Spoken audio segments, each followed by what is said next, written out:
നമുക്ക് ഈ ആഴ്ച അവസാനിക്കാണ്. ഈ ആഴ്ചയുടെ അവസാനത്തെ വീഡിയോ ആണിത്.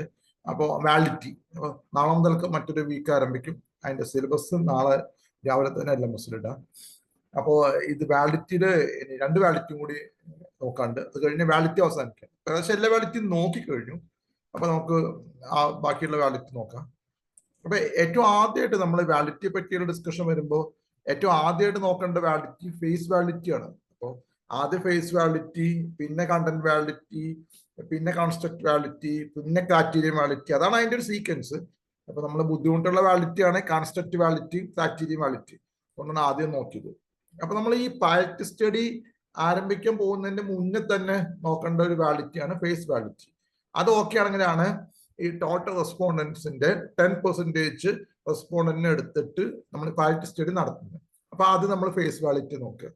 ആ ഫേസ് വാലിഡിറ്റി ഓക്കെ ആണെന്ന് വെച്ചാൽ അടുത്ത് കണ്ടന്റ് വാലിഡിറ്റിയിലേക്ക് പോകും, പിന്നെ കൺസ്ട്രക്ട് വാലിഡിറ്റിയിലേക്കും, പിന്നെ ക്രൈറ്റീരിയൻ വാലിഡിറ്റിയിലേക്കും. അതാണ് സീക്വൻസ്. അപ്പൊ ഈ പൈലറ്റ് സ്റ്റഡി നടത്തുമ്പോൾ പ്രോബബിലിറ്റി സാമ്പിളിംഗ് വേണമെന്നില്ല, നോൺ പ്രോബബിലിറ്റി സാമ്പിളിംഗ് ആയാലും മതി കേട്ടോ. അപ്പൊ ഫേസ് വാലിഡിറ്റി ഏറ്റവും വീക്കായുള്ള 2 വാലിഡിറ്റിയാണ് ഫേസ് വാലിഡിറ്റി, അതുപോലെ കണ്ടന്റ് വാലിഡിറ്റി. ഫേസ് വാലിഡിറ്റി വെച്ചാൽ അവിടെ SPSS ചെയ്യാൻ പറ്റും, പക്ഷെ അതിനൊക്കെ നല്ലത് SPSS ചെയ്യുന്ന ഒരു മെത്തേഡ് ഉണ്ട്. ഞാൻ അപ്പൊ അതിവിടെ പരിചയപ്പെടുത്താൻ ഉദ്ദേശിക്കുന്നില്ല. അപ്പൊ ഏറ്റവും നല്ലത് ഈ ക്വസ്റ്റ്യൻ എക്സ്പേർട്ടിന് അയച്ചു കൊടുക്കാം.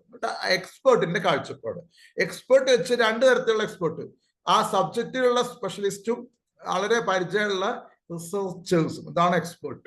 അവർക്ക് അയച്ചു കൊടുക്കാം. അപ്പൊ അവരിതിന്റെ ക്ലാരിറ്റി, റെലവൻസ്, ഇത് കോംപ്രിഹെൻസീവ് ആണോ അല്ലേ, ഇത് അപ്രോപ്രിയേറ്റ് ആണോ, ഇത് അപ്ലിക്കബിൾ ആണോ, ആ കാര്യങ്ങളെല്ലാം അവര് നോക്കും. അവര് നോക്കിയിട്ട് അവരെന്നിട്ട് ഇത് ഓക്കെ, ഇന്ന ക്വസ്റ്റ്യൻസ് ക്ലാരിറ്റി കമ്മിയുണ്ട്, ഇന്ന ക്വസ്റ്റ്യൻസ് റെലവെന്റ് അല്ല, ഇന്ന ക്വസ്റ്റ്യൻസ് അപ്രോപ്രിയേറ്റ് അല്ല, ഇന്ന ക്വസ്റ്റ്യൻസ് സിഗ്നിഫിക്കന്റ് അല്ല എന്നൊക്കെ അവർ അയച്ചു തരും. അപ്പൊ അതനുസരിച്ച് നമുക്ക് മാറ്റം വരുത്താൻ പറ്റും. അതനുസരിച്ച് മാറ്റം വരുത്തിയാണ് നമ്മൾ റെസ്പോണ്ടൻസിന് 10% സെലക്ട് ചെയ്തിട്ട് ഈ പൈലറ്റ് സ്റ്റഡി ആരംഭിക്കുന്നത് കേട്ടോ. അപ്പോ ഈ പൈലറ്റ് സ്റ്റഡി ആരംഭിച്ചാൽ നമുക്ക് എന്ത് കിട്ടും? ഡീറ്റെയിൽസ് കിട്ടും. ആ ഡീറ്റെയിൽസ് വെച്ചാണ് ഈ construct validity, criterion validity check ചെയ്യുന്നത്. അപ്പൊ ആദ്യം ഫേസ് വാലിഡിറ്റി ചെക്ക് ചെയ്യുക. ആ ഫേസ് വാലിഡിറ്റി ചെക്ക് ചെയ്തിട്ട് റെസ്പോണ്ടൻസിന്റെ 10% ആളുകളെ സെലക്ട് ചെയ്തിട്ട് ക്വസ്റ്റ്യൻ കൊടുക്കുക, ഡാറ്റ കളക്ട് ചെയ്യുക. അപ്പൊ ആ ഫേസ് വാലിഡിറ്റിയുടെ കൂടെ തന്നെ ചെയ്യേണ്ട മറ്റൊരു വാലിഡിറ്റിയാണ് കണ്ടന്റ് വാലിഡിറ്റി.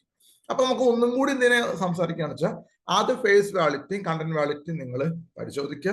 പരിശോധിച്ച് കഴിഞ്ഞിട്ട് അത് ഓക്കെ ആണെങ്കിൽ ഈ പൈലറ്റ് സ്റ്റഡിയായിട്ട് മുന്നോട്ട് പോവുക. റെസ്പോണ്ടൻസിന്റെ 10% തീരുമാനിക്കുക, അവർക്ക് ക്വസ്റ്റ്യൻസ് കൊടുക്കുക, ഡാറ്റ കളക്ട് ചെയ്യുക. ആ ഡാറ്റ വെച്ച് കൺസ്ട്രക്ട് വാലിഡിറ്റി, ക്രൈറ്റീരിയൻ വാലിഡിറ്റി നോക്കുക. ഇപ്പൊ ക്ലിയർ ആയി കാണും. കാരണം ഈ ഫേസ് വാലിഡിറ്റിയും കണ്ടന്റ് വാലിഡിറ്റി എക്സ്പേർട്ടിന്റെ ഒപ്പീനിയൻ ആണ്. അതാണ് നമ്മുടെ അത് റെസ്പോണ്ടൻസിന്റെ ഈ കണ്ടന്റ് വാലിഡിറ്റി ആകുമ്പോൾ അവിടെ എക്സ്പേർട്ട് എന്നുള്ളതിൽ ഒരു റെസ്പോണ്ടൻസിനെ ഉൾപ്പെടുത്താം. പക്ഷെ ഫേസ് വാലിഡിറ്റിയിൽ നമ്മൾ റെസ്പോണ്ടൻസ് ഉൾപ്പെടുത്തില്ല.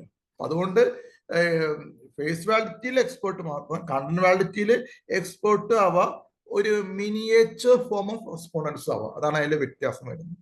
അപ്പൊ കൺഫ്യൂഷൻ ഉണ്ടാവും. അതുകൊണ്ട് ഇങ്ങനെ മനസ്സിലാക്കുക, ഫേസ് വാലിഡിറ്റിയും കണ്ടന്റ് വാലിഡിറ്റി എക്സ്പേർട്ട് മതി. അത് കഴിഞ്ഞിട്ട് പിന്നെ 10% സെലക്ട് ചെയ്തിട്ട് ഡാറ്റ കളക്ട് ചെയ്തിട്ട് കൺസ്ട്രക്ട് വാലിഡിറ്റി, അതുപോലെ തന്നെ ക്രൈറ്റീരിയൻ വാലിഡിറ്റിയും ചെയ്യാം. ഫേസ് വാലിഡിറ്റി എന്ന് മനസ്സിലായി കാണാം. എക്സ്പേർട്ടിന് ക്വസ്റ്റ്യൻ അയച്ചു കൊടുക്കുക, അവർ അതിന്റെ റിപ്ലൈ തരും. ഇനി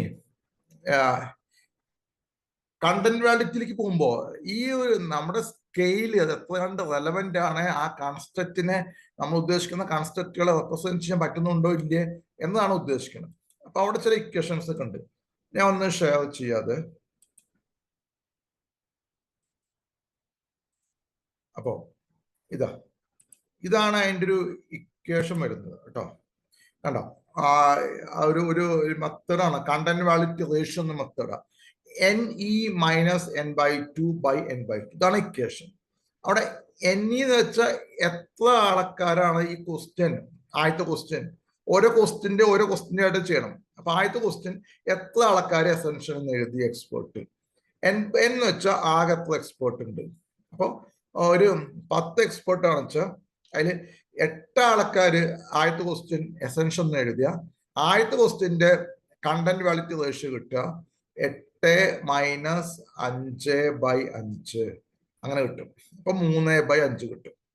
അപ്പൊ ഒരു 0.60 കിട്ടും. അപ്പൊ അത് കിട്ടും. അപ്പൊ അങ്ങനെ ഓരോ ക്വസ്റ്റ്യനും ചെയ്യണം. അപ്പൊ ഇതാണ് എത്ര 5 എക്സ്പെർട്ടുകൾ വെച്ച് മിനിമം വാല്യൂ CVR 0.99 വേണം. ഇനി 40 ആണെന്ന് വെച്ചാൽ 0.29 മതി. അപ്പോൾ എക്സ്പെർട്ടിന്റെ എണ്ണം അനുസരിച്ച് ഇതതിന്റെ കട്ട് ഓഫ് വാല്യൂ ആണ് കേട്ടോ. നോക്കൂ, ഓരോ ക്വസ്റ്റ്യൻ ഇങ്ങനെ ചെയ്യണം. ആദ്യത്തെ ക്വസ്റ്റ്യൻ എല്ലാ എക്സ്പെർട്ട് എസെൻഷ്യൽ എന്ന് എഴുതി. അപ്പോൾ അവിടെ വരിക എത്ര എക്സ്പെർട്ട് എസെൻഷ്യൽ എന്ന് എഴുതി? 8 ആൾക്കാർ. 8 മൈനസ് n/2 4, 8 മൈനസ് 4 4, 4/4 1 കണ്ടോ? അപ്പൊ 1 കിട്ടി. അപ്പൊ അങ്ങനെ ഓരോ ക്വസ്റ്റ്യൻ ചെയ്യണം. അതില് ഈ കട്ട് ഓഫ് വാല്യൂവിന് താഴെ വരുന്ന ക്വസ്റ്റ്യൻസ് ഒഴിവാക്കുക, ബാക്കിയുള്ള ക്വസ്റ്റ്യൻസ് എടുക്കുക. എന്നിട്ട് അത് പൈലറ്റ് സ്റ്റഡി നടത്തുക, ഡാറ്റ കളക്ട് ചെയ്യുക, കൺസ്ട്രക്റ്റീവ് വാലിഡിറ്റി അതുപോലെ തന്നെ ക്രാറ്റീവ് വാലിഡിറ്റിയും ചെയ്യും. ഇപ്പൊ അതിൽ സംശയം ഉണ്ടാവില്ല. ഇപ്പൊ ഫേസ് വാലിഡിറ്റി എന്താ പഠിച്ചു, കണ്ടന്റ് വാലിഡിറ്റി എന്താ പഠിച്ചു, രണ്ട് എക്സ്പെർട്ടിന്റെ ഒപ്പീനിയൻ ആണ്. കൺസ്ട്രക്റ്റീവ് വാലിഡിറ്റി ക്രാറ്റീവ് വാലിഡിറ്റി പഠിച്ചു.